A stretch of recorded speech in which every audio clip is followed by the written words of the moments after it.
Bienvenidos nuevamente a Tiempo de Filmoteca UNAM. Acabamos de ver la película Guía del Viajero Intergaláctico de Garth Jennings dentro de este ciclo de viajes inesperados. Y me da muchísimo gusto darle la bienvenida a nuestro invitado de esta ocasión, Josué Salvador Vázquez, que nos acompaña desde Oaxaca y es parte de Cinéfago. Muchísimas gracias por estar con nosotros. Hola Alejandra, ¿qué tal? Un gusto estar aquí en Tiempo de Filmoteca TV UNAM. Al contrario, el placer es todo nuestro y con esta gran película, que bueno, ha sido controversial. Están los dos polos. Hay gente que la adora y hay gente que no. Entonces, digamos, ¿a ti qué te pareció? Debo reconocer que no la había visto o la ubicaba como un referente dentro de la ciencia ficción y de los viajes intergalácticos, interespaciales.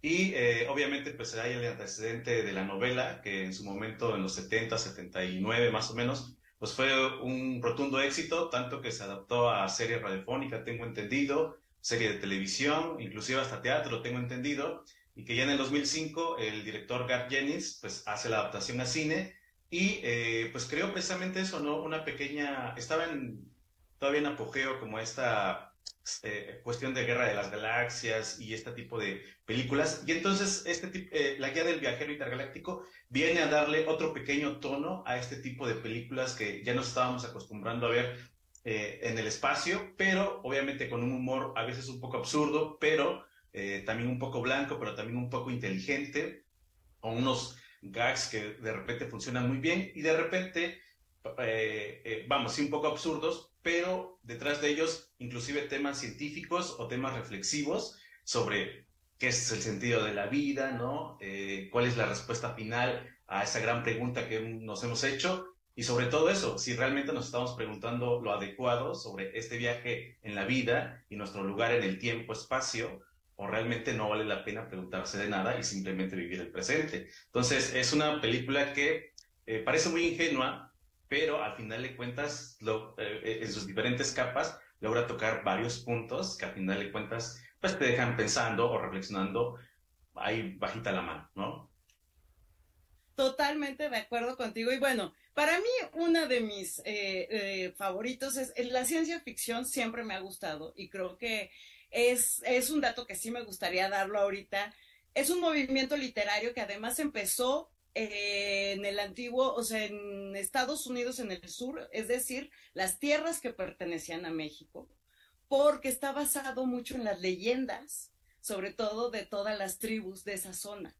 Ok. Entonces, ese empezó y después han sido maravillosos, lo han retomado muy bien los ingleses, ¿no? Que vemos, y es cuando podemos ver esto. Pero justamente la ciencia ficción per se está basada en mitos fundacionales y en estas preguntas que nos haces, que estás ahorita bien explicándonos que la película se plantea.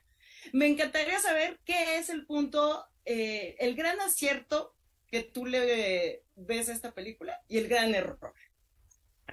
Bueno, el gran acierto, a mí en lo personal, lo que me llama mucho la atención, pues es precisamente esto, ¿no? Cómo a partir de una fábula intergaláctica se plantean ciertas cuestiones o condiciones del ser humano, ¿no? Por ejemplo, estos personajes que son burocráticos intergalácticos, pues representan tal cual como este vicio humano de tener que hacer inclusive peticiones para todo tipo, tener fórmulas para todo tipo y hay un diálogo que me encanta en el cual el personaje Arthur dice, soy inglés, yo sé cómo hacer una fila, ¿no? Porque están tan acostumbrados a que tienen que formarse para todo, seguir las reglas al pie de la letra y que si no tienes el Claro. vocabulario, sí, muy cuadrados. Entonces, estas pequeños, como críticas a las condiciones humanas que se hacen, o por ejemplo, como inicia la película, o sea, el personaje principal, su casa está en el paso para construir una vía, ¿no? de comunicación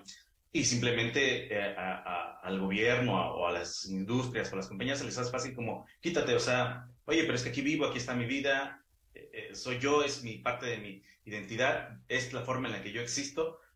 Puedes vivir en otro lado, no nos importa. Es más importante cómo, ¿no? Los ideales más grandes, el progreso, etcétera. Y eso, al final de cuentas, tiene eco en la trama de la misma película, cuando el planeta Tierra está igual en el curso de una vía intergaláctica que tiene que cruzar el espacio, y bueno, no es spoiler, o no sé si es spoiler porque es del 2005. No, no, no, ya estamos perfectos, ya la vimos todos. Bueno, ya la vimos, exacto. Y entonces, pues obviamente que el planeta Tierra pues también estorba en ese cruce de progreso intergaláctico. Y entonces esos pequeños espejos que hay entre la condición humana y cómo quizá en un ejercicio de imaginación macro intergaláctico, posiblemente podríamos encontrar cosas totalmente muy parecidas o a nivel macro o a nivel mucho más absurdo o aborrecible, pues nos habla de qué tan inteligentes somos realmente, que es como también empieza la película, cuestionando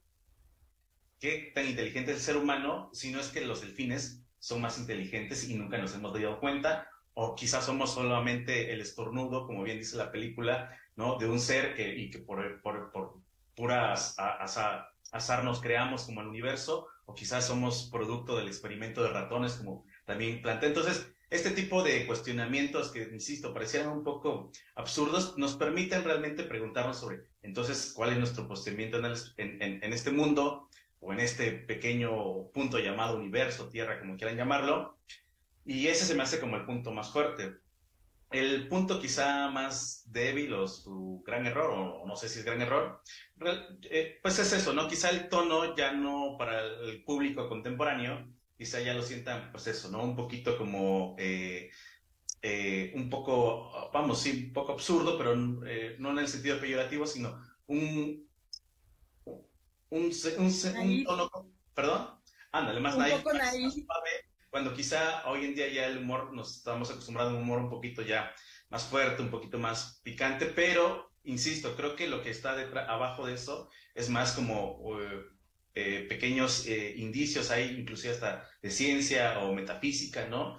Que tengo entendido que inclusive el libro tiene bastante, pues, ¿no? Y que además es súper interesante conforme vamos avanzando con la física cuántica, Claro. justamente, que vamos encontrando ya explicaciones a muchos fenómenos que antes eh, pertenecía al tabú, más bien,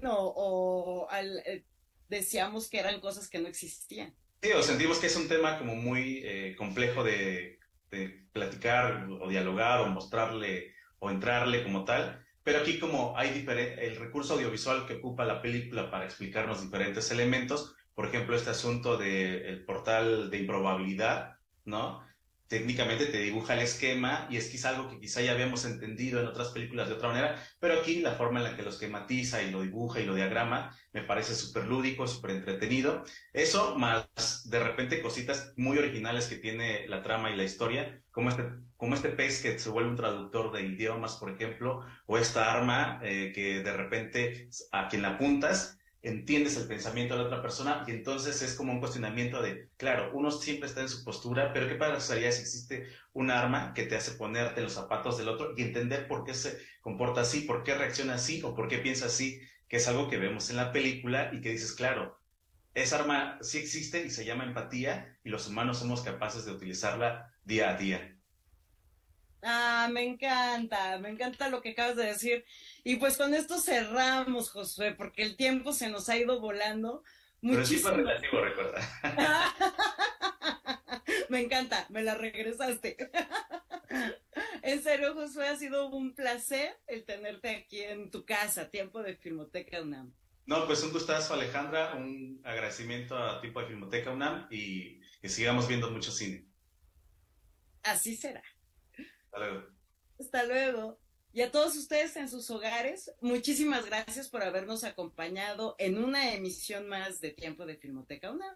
Los esperamos en la próxima.